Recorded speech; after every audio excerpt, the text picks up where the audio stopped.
Hey there, everybody. Happy Sunday evening to you. I am Meteorologist Leah Pezzetti. It is just about 10:30 p.m. on this Sunday evening. Wanted to take a moment and talk about the forecast, get you ready for the week, because wow, it has been an interesting weekend and the weather whiplash will continue into the next couple of days. I want to start with this lovely photo. Thank you, John, for sending this from Whidbey Island on this Sunday evening. The lovely clouds made for a nice sunset. You see that beautiful reflection there from our Sunday sunset.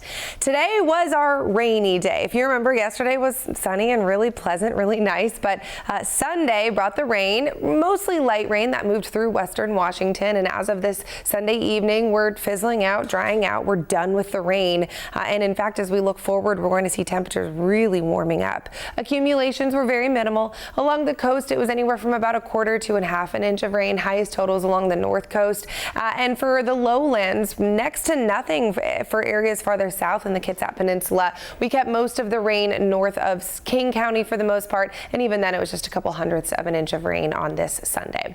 As we look forward into Monday morning, a few clouds to start the day, and then we will clear the way for beautiful sunshine into the afternoon Monday. And that's going to be the case looking forward, is warming temperatures, really pleasant, mild days for most days this week, with the exception of one, where we are going to skyrocket temperatures to well above average. Today we were below average, just a little bit below average. 60s is what we observed across western Washington. And don't forget, normal for this time of year, usually we're in the 60s into the low 70s. So today we were about 5 degrees cooler than normal for this time of year. But we're going to switch the opposite direction and then some into the next couple of days. Not Monday. Monday's actually going to be really mild. Temperatures will be pretty close to normal for this time of year. There are those morning clouds. There's that afternoon sunshine. Temperatures will be in the 60s for a good chunk of the day. And then actually highs will hit the 70-degree marker for many areas. Pretty much King, Kitsap County, and southward.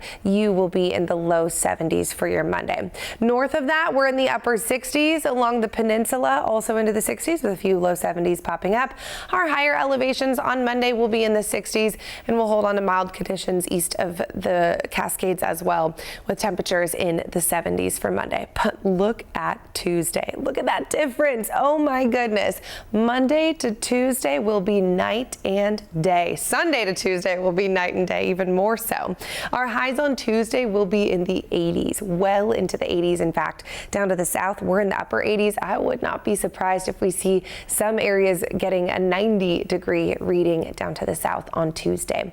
For the northern communities, we're in the low to mid 80s, but these temperatures are more than 10 degrees warmer than normal for this time of year. You can't escape the heat along the peninsula. Even the coast will be in the low 80s. Higher elevations, you may be able to find some relief in the 70s, but it is going to be warm on Tuesday. And you know what? Taking a look at observed records from the past and also the forecast generally speaking for the next week or two, I think this is the warmest we are going to be for the rest of the year. So after Tuesday, I don't expect us to hit temperatures this warm for the remainder of 2025. So if you do like the heat, soak it up, because this will be it, and then we're welcoming back still pleasant temperatures. We have a lot of stretches of 70s in the future, but these upper 80s I think will be a thing of the past after Tuesday. We also have an increased risk for fire starts on Tuesday as well. Not so much Monday. This is a risk for fire, these green colors indicating very low risk for fires. That's because it'll be a little bit cooler, a little bit cloudier. We have a little more moisture in the atmosphere. Wind hasn't kicked up quite yet. Then into Tuesday, though, we're going to see big changes. Tuesday is when fire risk will drastically increase. We're looking at humidity levels in the 20s to 30s. It'll be warm, it'll be dry, it'll be windy, so we will see that increased risk for fire for the lowlands. And one thing I want to point out, if you've been watching King 5 News this weekend, especially on this Sunday evening, our reporter Jim Nelson was out at a fire along I-5 on today, Sunday. And if you remember, I just showed you, it was rainy today. We were cool, we were cloudy, we were wet on Sunday, and yet we still watched fires spark and spread along I-5. That was on a day where conditions were not favorable. Now, as we look into Tuesday, conditions are favorable for fire starts. So think about how much firewood spread should a fire start on Tuesday when conditions are even worse. So that is just a really good thing to keep in mind as we head into these final days of hot, dry, windy weather.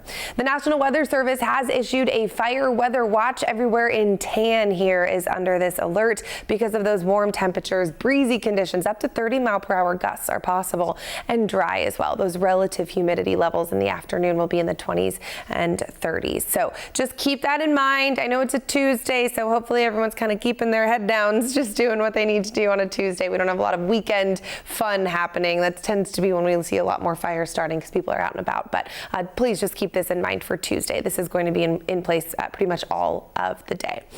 Another thing that we're seeing with this pattern shift is the return of offshore wind. So what we're seeing right now, what we saw today is we saw this disturbance move through. It pushes that fresh air from west to east, and it pushes all of that smoke off to the east. That's going to continue into Monday, but then Tuesday we're going to see a pattern change, and with that, that's what's bringing those warmer temperatures. We're going to push a lot of that smoke from east to west. So after getting nice clearing, we saw beautiful, clear, fresh air the last couple of days.